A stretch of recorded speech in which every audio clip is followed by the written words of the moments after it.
Okay, yung second activities namin is pagsulat niya ng pangalan. So, meron ako ditong plain na paper. And then, dito isulat yung pangalan niya. Alam niya na yung spelling ng name niya. So, ang ano na lang talaga problem na lang namin is yung alignment. So, ayan. Oh. Yan. Liam. And write your name. Go. Sit down properly. Write your name. After this, you have time to play freely whatever you want to play. Okay?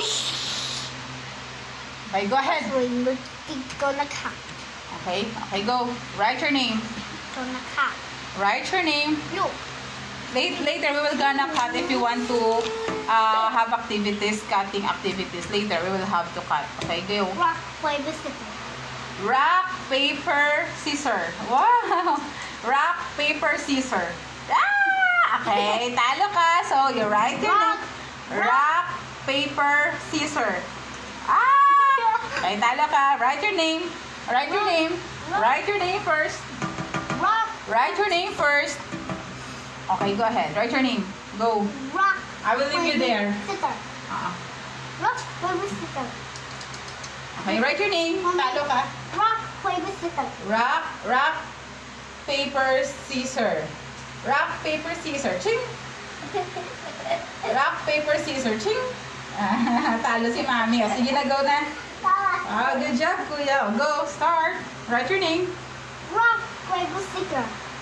Write your name, please.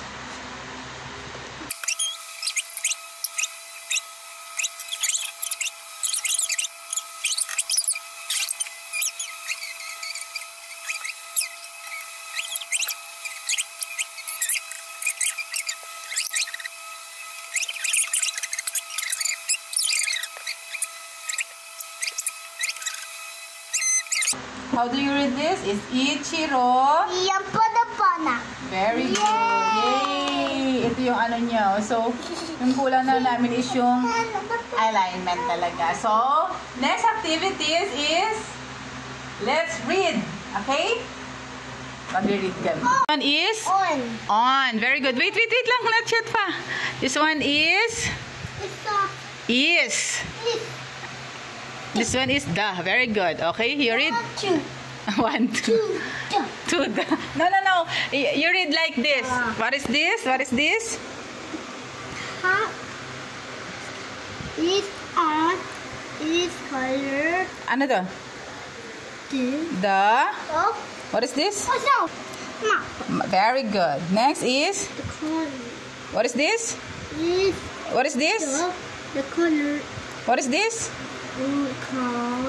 Color red. Very good. What is that again? This one is?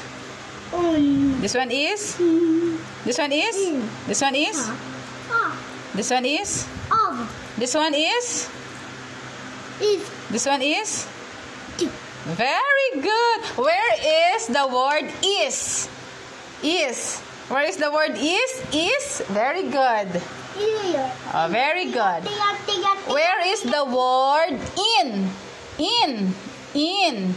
Very good. The word of. Very good. The word on. Very good. The word at. Very good. The word the.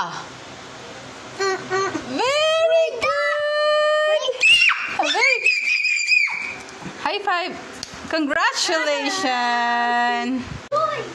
Ay, diba? Paunti-unti, natututo si Liam. So, for today, sa 30 minutes lang, wala pa nga 30 minutes kasi 10:35. So, 15 minutes, 35, 40, 50. So, 15 minutes, marami na kami activities ni Liam. So, nakapag-antay siya ng more than 5 minutes pa nga doon sa gym ball na nakaupo siya doon. Although, may ano pa na parang gusto niyang tumayo kasi may gusto niyang kukunin. Pero at least, nagstay po siya doon for almost 5 minutes, mga 6 minutes nga. And then, nag-write siya ng name niya na, although, yung pag-write siya ng name niya, hindi pa talaga literal sa ano, ayan. Ayan, pero, yan yung alignment yung ang kailangan kong i-focus sa kanya ngayon. And also, paunti-unti, nababasa niya yung mga simple words. So, that is for today. Say bye-bye na na. Bye-bye. I got so fast with my toys. Ay, you're so sad. Where's your toy? Okay, you can freely, you can freely play na.